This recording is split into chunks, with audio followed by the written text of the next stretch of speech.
Hello and welcome to Frontrunner Motorsport, and we are back with more Let's Watch Formula E Season 4. This time we are doing race 6 from Punta del Este in Uruguay, and obviously the last round in Mexico City was a little bit disappointing. Not a lot happened in that race. There was very little overtaking. Hopefully they were saving it all up for this one. It's the same grid as we had in the last race. There aren't really any changes for another couple of races yet, and actually in Season 4 there are not that many changes at all. But we have the same people in the same cars at Punta del Este as we had at the last round of Mexico City. So it's continuity. And we obviously have Jean-Eric Vergne leading the championship, and we're going to see if anyone can actually catch him. So with that, sit back, relax, and let's jump into this look at round 6 of Season 4 of Formula E, the 2018 Punta del Este E-Prix.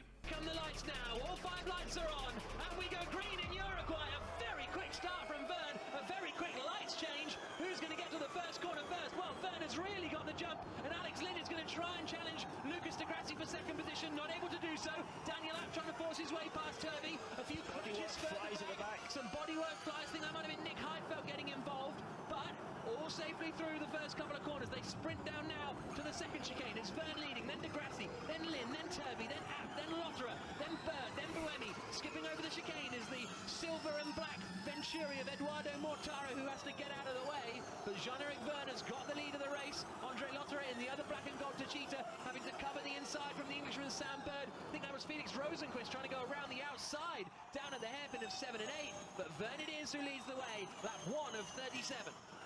37 laps, a long way around here, and you can see the concertina effect catching a few guys out on lap 1 as they come to the 14-15 chicane. Such a fast corner, you see them just straight lining, and that is the bollard on the left that caused all the problems.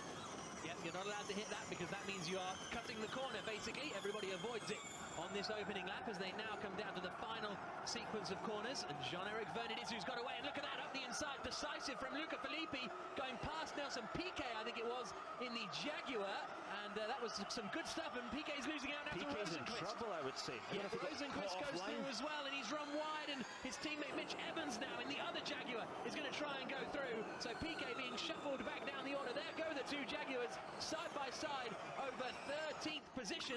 Yet another clean start from Formula E. That is a really big surprise. I think every race has started with a clean start this year. Well, in Season 4.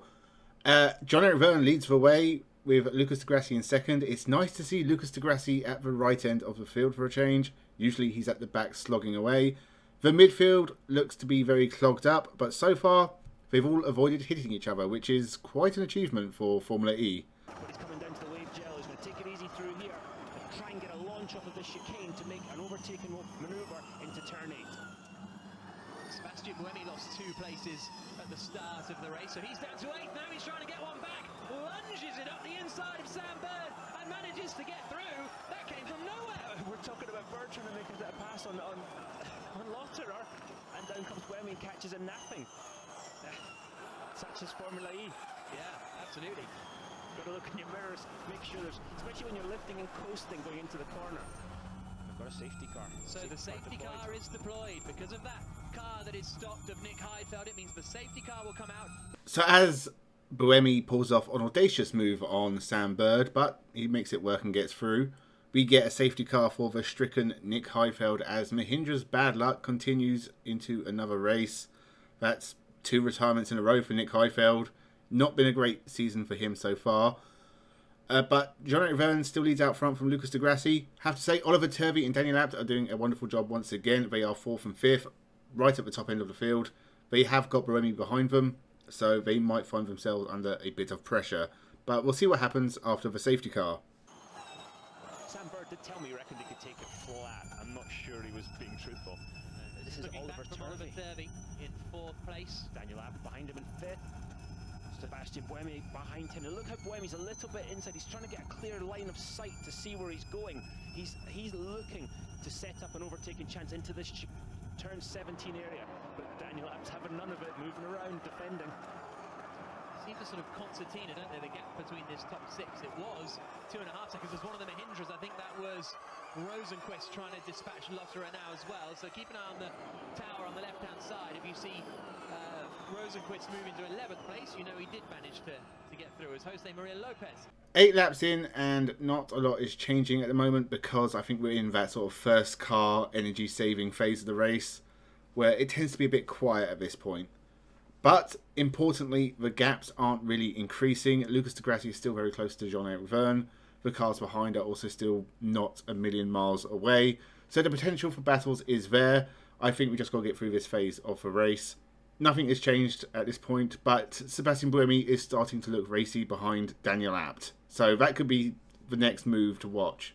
Okay, let's keep an eye on Sebastian Buemi. That's Mitch Evans all the way back in 12th, but Evans is looking like he's going to try and pass D'Ambrosio in the red dragon car in front of him. but what is happening with Buemi? Yeah, look, Buemi's offline Yeah, again. there he is, and he's sliding, he's He's in sliding, the he's grey. sliding. He's in the dust, and this is just going to get worse and worse. This is game over. Surely he's got a terminal problem here, Sebastian Buemi. Here he comes, keep an eye on the blue Renault. Look at the car crabbing. Look at it moving around. Rosenquist has just gone past Da Costa as well for 8th place, but he can't keep that in a straight line. What a drive from Rosenquist so far. But keep an eye on Buemi. Oh, okay. Look at the wheel, it's pointing to the left. Yeah, massively.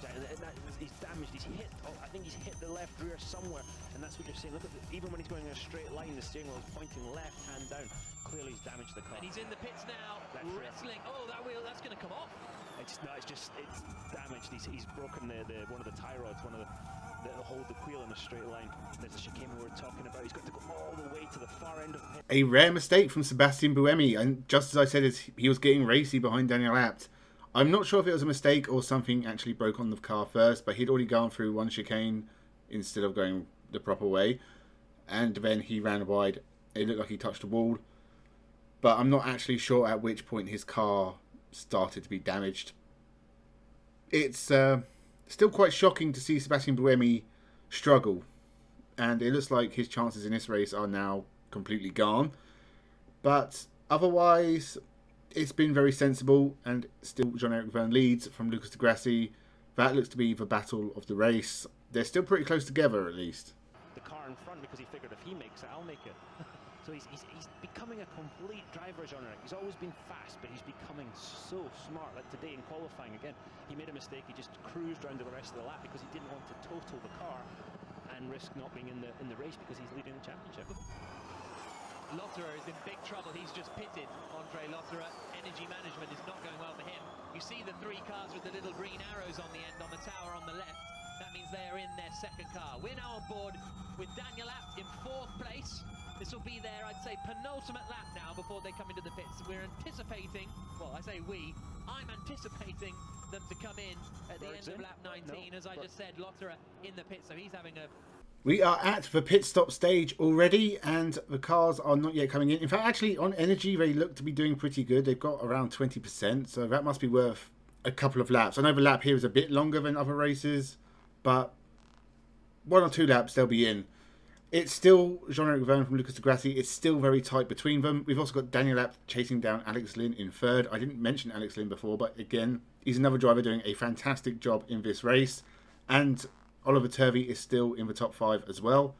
Outside of that, we got Felix Rosenquist starting to make his way through the field into the points. And, Mahindra could do with some good luck. So we'll see how well Rosenquist does in the second half of this race. See if he can crack the top 5.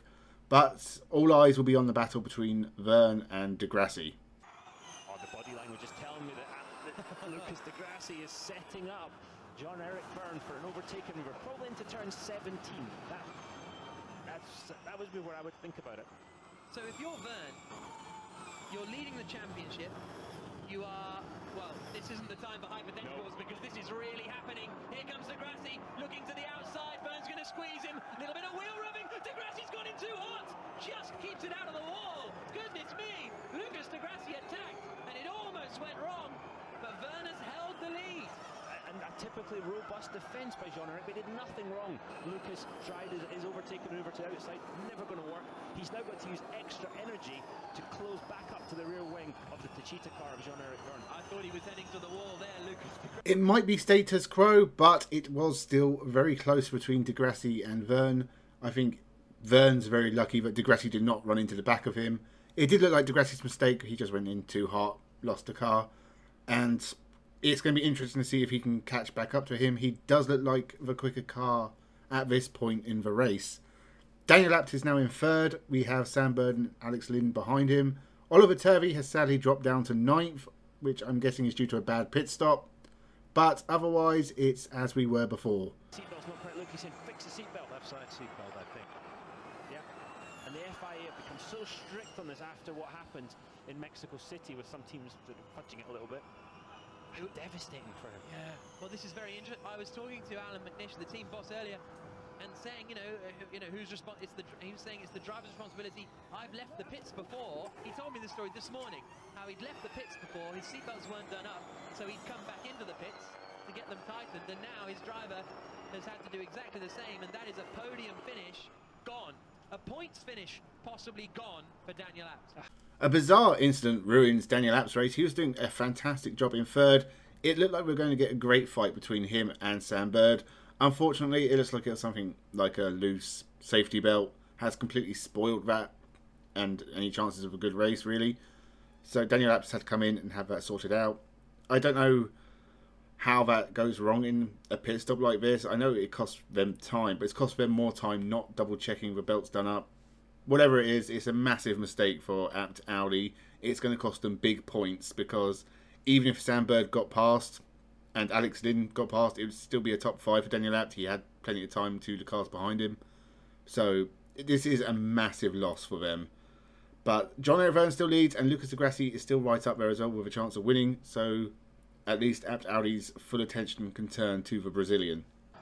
He really closes in around there, doesn't he? He really does. And again, it's getting off this chicane, though. It's not how you go in. Now he's missed the momentum. Has he got enough?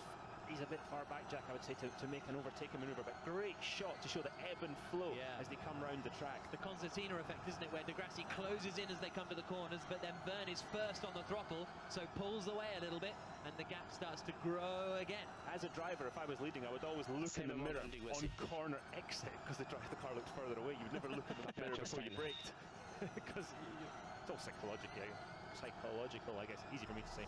Down into turn 1 again. Lap 28 of 37. This is a fantastic squabble. Close again, Jack, and they're walking this tightrope through 3 and 4. He's not going to have a go into 5, I would say. Jeb's making sure he's not going to have a go. There's going to be it's going to get nudgy before too long, isn't it? You just feel like they're going to be a little bit too close for comfort. Is he going to send it down the inside? He does! No! Just left a little on the table. Now, when Lucas Degrassi is in the car, he cannot see the nose. He's sitting so low in the car, he can't see past the windscreen at the front of his cockpit. So when he's doing this, he's got to judge it to some degree, and he's within millimetres of the back of the Techeetah in front.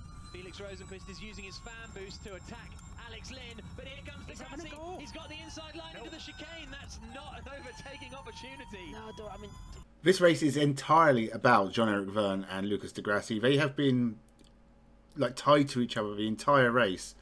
The rest of the field is really strung out, and honestly, not a lot is happening in this race. But it is more exciting than the Mexico City E-Prix, just because Lucas Degrassi is really trying to get past Jean-Eric Verne. I think he clearly has a faster car, but Jean-Eric Verne is defending as best as I've ever seen anyone in motorsport. This is a really strong defence from the Frenchman, and we only have 7 laps left, so Lucas Degrassi does not have a lot of time to make a move. Bird from behind closing the gap, 1.5 seconds. There we go, that's Mickelberger telling Degrassi that Bird is closing the gap. Then look, here he comes, Sam Bird. And he's bringing Alex Lynn and Mitch Evans with him. Mitch Evans has been the biggest mover by far in this race, starting 16, now up to 5th. Bird in the 3rd at the moment. Weak. Evans is right behind Lynn, actually, 4 tenths behind too, so they're all coming. At 32 of 37. This race has flown by.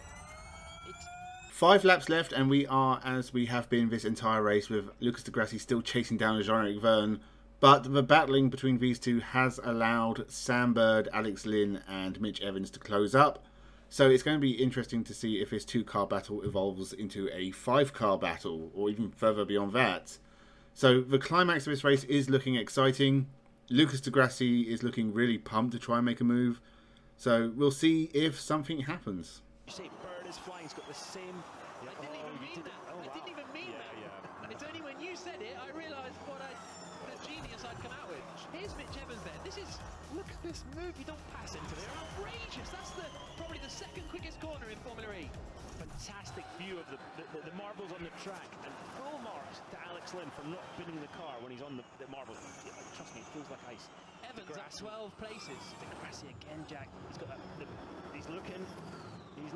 Oh, Jean-Eric Byrne defends again. He's good at defending, Jean-Eric. He does it in such a way. He's putting the car exactly where you don't want him to go. If you're Degrassi, he's going for last the move of the final corner. No, he's hit him. They're still going to be side by side. Byrne is still fractionally in front. And look how close they are. They're almost connecting with one another on the run down towards turn 1. Byrne covers the inside line. It narrows, it tightens. They nudge again. Byrne is there now. 3 for the lead. 3 to go in round 6 of Formula E. This is brilliant. This is getting really spicy. Mitch Evans pulled off an absolute banger of a move on Alex Lynn to get into 4th. He's had a fantastic race. But out in front, Degrassi is still trying really, really hard to get past Bird. He just can't quite make the move stick. And now he's got Sam Bird right on his tail. So as we go into the final 3 laps, we have 3 cars fighting for the lead. And Jean-Eric Vergne is defending like a demon. Like Lucas Degrassi can just not get... But it's so close between them. It has been the whole race. But Lucas Degrassi could not get through. That can kind of start to disappear, that strict energy management. You've got to be so disciplined in these situations, whatever type of car you're driving. Because, as you say, it's so easy to get carried away. He says, look how close. Oh, my goodness. Did he touch? Did he brush? I think they must have done, because it narrows up here, doesn't it? Yeah, just a little one. Oh, yeah. Bit naughty by Jean-Eric, giving him Lucas nowhere to go. And that's you know, it's brave, because if Lucas wants to just got nothing to lose again, if he wants to feed him a whale, they're both out of the race. Temp is okay. Yeah. Watch energy. There you go. McNish really getting wound up there, trying to encourage Lucas Degrassi, but We are heading on to the last lap, and we are still in a 3-car train with Vergne, Degrassi and Bird. I can't remember the last time we saw anyone else in this race. It has all been focused on these 3, and rightly so. It is a very close battle up front, but it's kind of a shame that there must be nothing going on in the midfield, because we haven't seen it. They haven't shown anything, so really it's been all about these 3 the whole race, and that's a little bit disappointing. I think with the Mexico City E-Prix being kind of dull, this one is a lot better in comparison, but it's still not a great race. Even though we have these 3 really battling hard, Lucas Degrassi has been incredible in this race, trying to get past. Honestly, I don't know how he hasn't stuck it in the wall. But it really has just been these 3 cars, and even Sam Bird's only come into it in the last couple of laps. Yeah, I mean, that's... final lap of the race. He's going to have to save. He's going to have to save. Not quite going to be enough. Lucas Degrassi super late on the brakes. Look how close he got to the back of Jean-Eric Vergne. Bird's made a mistake and has slipped away. Bird isn't going to win this race unless these 2 get all in a tangle on the final lap, because Degrassi is pushing. He wants to take his first victory of the season. He wants to take his first victory for Audi, and he almost goes for it down into the chicane. Vergne chucks it through. There's only really 1, maybe 2 more overtaking spots left. Coming down into turn 18. Super late on the brakes. Can he go for a last corner lunge as he did a couple of laps ago? Jean-Eric Vergne pulls to the outside and is going to hold on as they come through the final corner. Jean-Eric Vergne wins for the 2nd time this season in a thrilling race in Uruguay.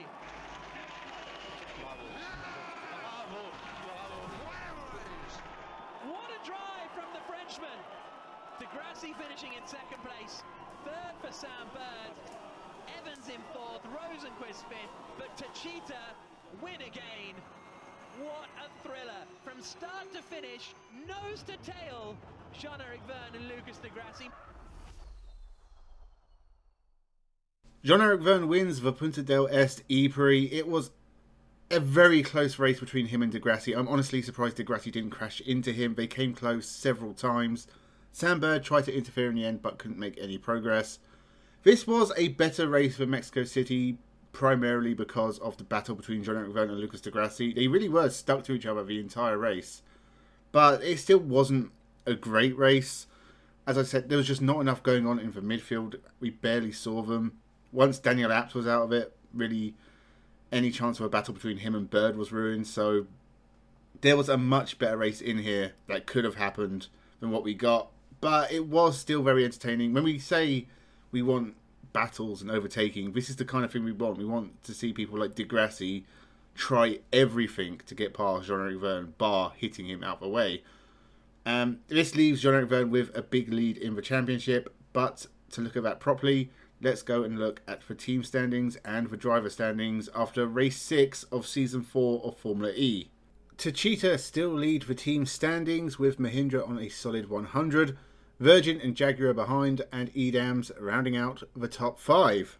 In the Drivers' Championship, Jean-Eric Vergne leads the way ahead of Felix Rosenqvist, in fact quite a distance ahead now. Sam Bird is just behind in 3rd, Sebastian Buemi in 4th, and Nelson Piquet Jr. in 5th. So that is all from Let's Watch Formula E for now. We'll be back with more in the future, I'm sure, at some point with the next round of Formula E coming up in January. I'll do some more around then. For now, enjoy the start of Season 11. Make sure you subscribe to the channel for more motorsport. There's videos coming out constantly. I do several a week. And sometimes I do a video every day of the week. There's shorts. There's members-only content. Let me know your thoughts in the comments below. Let me know what you think of Formula E. Thank you very much for watching. And have a good one.